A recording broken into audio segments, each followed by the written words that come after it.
ఆర్థిక దరిద్రులు కూడా కోటీశ్వర్లు అవ్వాలి గురుగారు. దీనికి సంబంధించిన ఉపాసన రహస్యాలు ఇట్లాంటి మంత్రాలు ఏదన్నా చెప్తే మేము కూడా బాగుపడిపోతాం.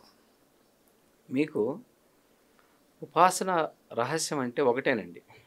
ప్రతి ఒక్క మనిషి కూడా నిత్య జీవితంలో ఏ విధంగా జీవితాన్ని ఆచరించాలి, ఏ విధంగా నడవాలి.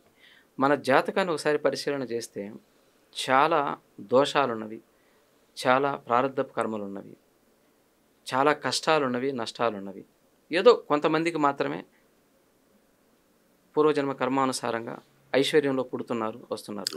ఈ లేనివాడు కూడా ఏం చేస్తే, ఏ విధంగా చేసుకుంటే, ఏ విధంగా ఆచరిస్తే సంపద కలుగుతుంది. ఒక్క సంపదే కాదు, ధనం అనేది ఒక పార్ట్. అష్టైశ్వర్యాలు అంటారు. ఎగ్జాక్ట్లీ, అష్టైశ్వర్యాలు కావాలి, అన్నీ కావాలి మనకి. కావదా? అన్నీ కావాలంటే తెలుసుకొని చేసిన వాడికి తప్పనిసరిగా ఇవి మనకి వస్తున్నాయి. ఎలా? ప్రతి మనిషి కూడా భగవద్గీతలో చెప్పినట్టుగా కర్మానుసారంగా కొన్ని విషయాలు, కొన్ని ఆలోచనలు, కొంత జ్ఞానం మనకు వస్తుంది కదా. మనం ఇప్పుడు శాస్త్రాన్ని చూస్తున్నాం కదా, శాస్త్రాన్ని అధ్యయనం చేస్తున్నాం కదా. ఇవి చేస్తే బాగుంటుంది, ఇవి చేస్తే బాగుంటుంది, ఇవి చేస్తే బాగుంటుంది అంటున్నారు కదా. కాబట్టి ఎందుకు నువ్వు అలా బ్రతకవు? ఎందుకు నువ్వు ఆ విధంగా బ్రతకవు? నీకు శాస్త్రం ఏ విధంగా అయితే చెప్పిందో నువ్వు బ్రతికి చూడు. మనము ఉదాహరణకు ఒకటి చెప్తాం. 41 రోజులు ఒక మాల వేస్తే ఒకలా జీవనం కొనసాగుతుంది. నాకు ఇల్లు కావాలని నేను మాల వేసాను, నాకు అయ్యవారు ఇల్లు ఇచ్చారు. అమ్మవారి మాల వేసాను, మా అమ్మాయికి పెళ్ళి కావాలని, కాబట్టి నాకు వచ్చింది, పెళ్ళి అయింది. నాకు చాలా కోరికలు ఇలా నెరవేరుతున్నాయని చాలామంది ఏం చేస్తారంటే సంవత్సరంలో ఒకసారి వేస్తూనే ఉంటారు. కరెక్ట్. వాళ్ళని మీరు చాలామందిని అడగండి, మాకు ఆ కోరిక నెరవేరింది, ఈ కోరిక నెరవేరింది, అది నెరవేరిందని ప్రతి ఒక్కరు చెప్తుంటారు. మరి నెరవేరుతుందా? నెరవేరుతుందిగా. ఎలా నెరవేరుతుందండి? కేవలం ఈ మాల వేసినందువల్ల, దుర్గమ్మ మాల వేసినందువల్ల, అయ్యప్ప స్వామి మాల వేసినందువల్ల, నియమంగా నిష్టగా ఉన్నందువల్ల తనకి నెరవేరుతుంది. ఎన్ని రోజులు చేస్తున్నాడు? 41 రోజుల పాటు ఒక మండల దీక్షను చేస్తున్నాడు. కానీ ఇక్కడ అసలు రహస్యం ఏంటంటే ఈ 41 రోజు నువ్వేం చేస్తావు? అసలు శాస్త్రం ఏ విధంగా చెప్పిందో అలాగే బ్రతుకుతావు కదా. నియమాలు ఏదైతే చెప్పినాయో, కఠోరమైన నియమాలు ఏ విధంగా అయితే చెప్పినాయో ఆ నియమాలను పాటిస్తూ బ్రతుకుతావు కదా. కాబట్టి కొన్ని కోరికలు మీకు సిద్ధించాలంటే కొన్ని నియమాలు పెట్టుకుంటే అవి సాధించబడుతున్నాయి. కాబట్టి మీరు కోటీశ్వరుడు అవ్వాలి, సపోజ్ డబ్బే కావాలి. కాబట్టి మీరు 41 రోజు కాకుండా ఎంత నియమంగా మీరు జీవితాన్ని ఆచరిస్తే మీరు ఆ దశకి చేరుకోగలరు. కాబట్టి ఈ 41 రోజులు చేయొద్దండి, జీవితాంతం చేయండి. జీవితాంతం చేయండి. ఇప్పుడు ధర్మమైనవి ఏమైనా కూడా మీరు ఆచరించండి. మనం సంసారం చేసుకోవచ్చు, గృహం యందు ఉండొచ్చు, పూజలు చేయొచ్చు, తీర్థయాత్రలు చేయొచ్చు, మన పనులని మనం చేసుకోవచ్చు. కానీ ఎటువంటి పరిస్థితుల్లో కూడా కామ, క్రోధ, మదమాశ్చర్య, లోభ, అహంకారాలకు లోనవ్వకండి, వ్యసనాలకు లోనవ్వకండి.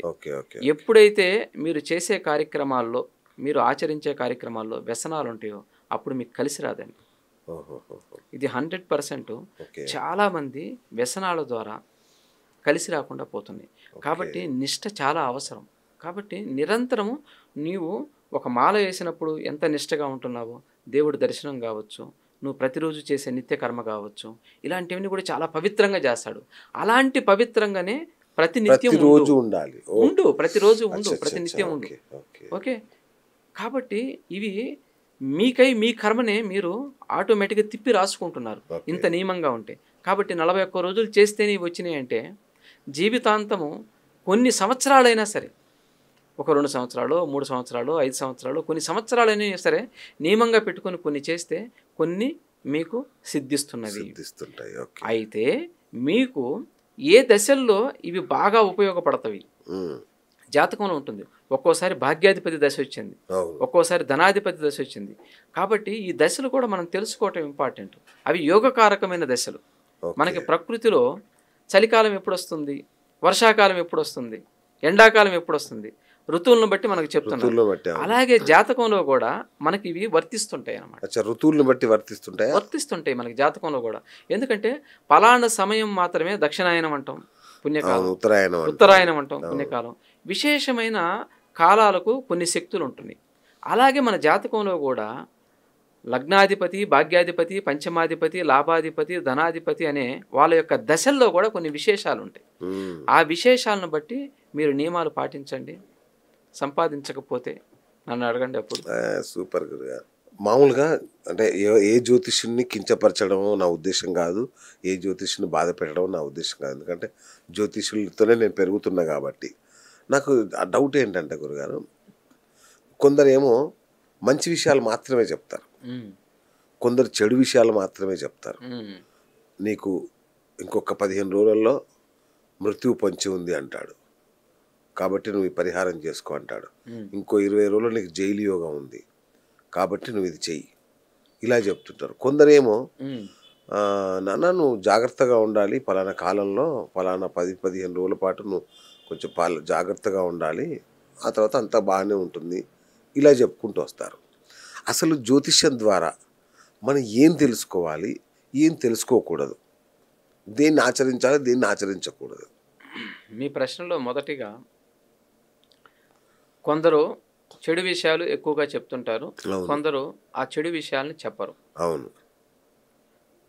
దీనికి మేజర్గా పరిశీలిస్తే ప్రతి ఒక్కరికి సంకల్ప బలం అనేది ఒకటి ఉంటుంది. అవును కదా.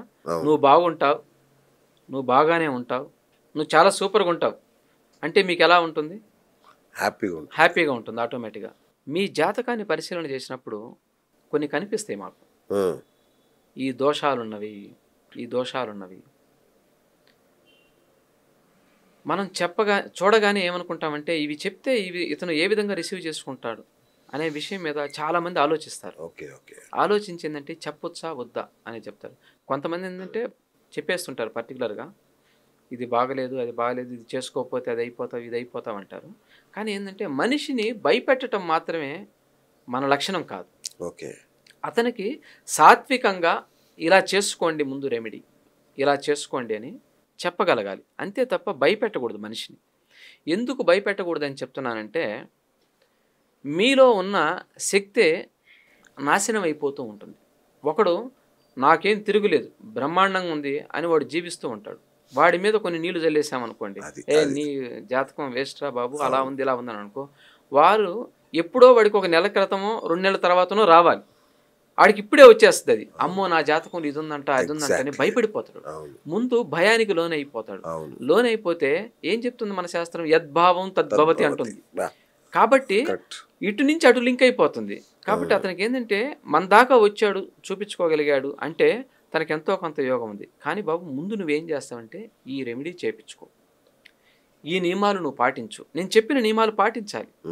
మీరు పాటించి చూడండి, దాని నుంచి మీరు తప్పించుకునే అవకాశం ఉంటుంది. అందుకే కదా తప్పించుకోలేకపోతే ఇన్ని గుళ్ళు ఎందుకు, గోపురాలు ఎందుకు, స్తోత్రాలు ఎందుకు, యాగాలు ఎందుకు, యజ్ఞాలు ఎందుకు, ఇంతమంది గురువులు ఎందుకు? కాబట్టి తప్పించుకునే శక్తి కొంతమేర ఉంటుంది, ప్రారంధానుసారంగా కర్మానుసారంగా ఉంటుంది. కానీ అసలు ఫుల్ రికార్డెడ్ కొంతమంది ఏం చేసినా సరే కొన్నిటి నుండి మనం తప్పించుకోలేం. అవి జరిగిపోతాయి, అవి రికార్డెడ్ జరిగిపోతాయి. ఎందుకంటే అంతటి ప్రారంభ కర్మ ఉండొచ్చు, మనం తీయలేనంత ఉండొచ్చు.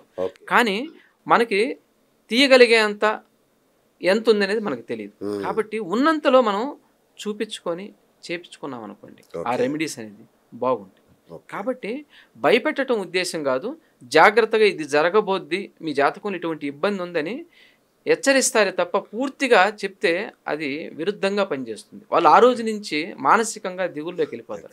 కాబట్టి ఈ చెప్పే వ్యక్తికి కూడా ఏముంటుంది అంటే వాక్ శుద్ధి ఉంటుంది, వాక్ సిద్ధి ఉంటుంది. ఇతను చెప్పాడంటే జరుగుద్దిరా, ఇతను అన్నాడంటే జరుగుద్దిరా అనేది చాలా మంది నోట వెంట మనం చూస్తుంటాం. కాబట్టి ఏంటంటే మంచి విషయాల్ని పలుకు, ఆశీర్వచనం చెయ్యి.